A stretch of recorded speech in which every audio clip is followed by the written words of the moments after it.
Hello friends, welcome to our channel. ಎಲ್ಲರಿಗೂ ಕೂಡ ನಮ್ಮ ಚಾನಲ್ಗೆ ಸ್ವಾಗತ. ಏನು ಅಂತಂದರೆ ಇವತ್ತಿಗೆ ಏನಂತಂದರೆ ಯಾರೆಲ್ಲ ಒಂದು ಅತಿಥಿ ಉಪನ್ಯಾಸಕರ ಒಂದು ಅರ್ಜಿಗೆ ನೀವು ಸಲ್ಲಿಕೆ ಮಾಡಿದಿರಿ, ಸೊ ಅದರ ಒಂದು ದಿನಾಂಕ ಇವತ್ತಿಗೆ ಮುಗೀತು.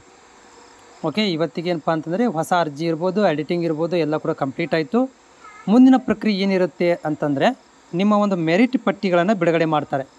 ನೀವು ಹಾಕಿರುವಂಥ ಒಂದು ಎಲ್ಲ ಒಂದು ಕೆಟಗರಿ ರಿಸರ್ವೇಷನ್ಸು, ಆಮೇಲೆ ಎಕ್ಸ್ಟ್ರಾ ಕ್ವಾಲಿಫಿಕೇಷನ್ಸು ಇವನ್ನೆಲ್ಲನೂ ನೋಡಿಕೊಂಡು ಒಂದು ತಾತ್ಕಾಲಿಕವಾದಂತಹ ಒಂದು ಮೆರಿಟ್ ಪಟ್ಟಿಯನ್ನು ಬಿಡುಗಡೆ ಮಾಡ್ತಾರೆ.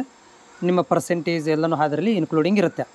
ಈ ಒಂದು ಮೆರಿಟ್ ಪಟ್ಟಿ ಬಿಡುಗಡೆ ಆದಮೇಲೆ ನಿಮ್ಗೆ ಏನು ಮಾಡ್ತಾರಪ್ಪ ಅಂತಂದರೆ ಆಯ್ಕೆ ಪ್ರಕ್ರಿಯೆಗಳನ್ನ ಆರಂಭ ಮಾಡ್ತಾರೆ. ಆ ಒಂದು ಮೆರಿಟ್ ಪಟ್ಟಿ ನೋಡಿಕೊಂಡು ನೀವು ಎಲ್ಲಿ ಅರ್ಜಿಗಳನ್ನು ಸಲ್ಲಿಸಿರ್ತೀರ ಆ ಒಂದು ಕಾಲೇಜುಗಳಿಗೆ ನಿಮಗೆ ಏನು ಮಾಡ್ತಾರೆ ಅಂತಂದರೆ ಡಾಕ್ಯುಮೆಂಟ್ ವೆರಿಫಿಕೇಷನ್ ಮಾಡಿ ಆ ಒಂದು ಕಾಲೇಜ್ ಆಯ್ಕೆ ಮಾಡ್ಕೊಳ್ಳಿಕ್ಕೆ ನಿಮ್ಮಗಳಿಗೆ ಕೌನ್ಸ್ಲಿಂಗ್ ಪ್ರಕ್ರಿಯೆಯನ್ನು ಆರಂಭಿಸ್ತಾರೆ.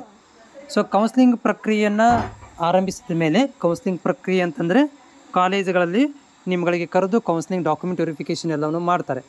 ಅದಾದಮೇಲೆ ಏನು ಮಾಡ್ತಾರೆ, ಸೆಲೆಕ್ಷನ್ ಆಗಿರುವಂಥ ಲಿಸ್ಟನ್ನು ಬಿಡುಗಡೆ ಮಾಡ್ತಾರೆ. ಬಿಡುಗಡೆ ಮಾಡಿದ ಮೇಲೆ ನಿಮಗೆ ಒಂದು ಜಾಯ್ನಿಂಗ್ ಲೆಟ್ರನ್ನು ಇಶ್ಯೂ ಮಾಡ್ತಾರೆ. ಇದೆಲ್ಲ ಒಂದು ಮುಂದಿನ ದಿನಗಳಲ್ಲಿ ಬರುವಂಥ ಪ್ರಕ್ರಿಯೆ.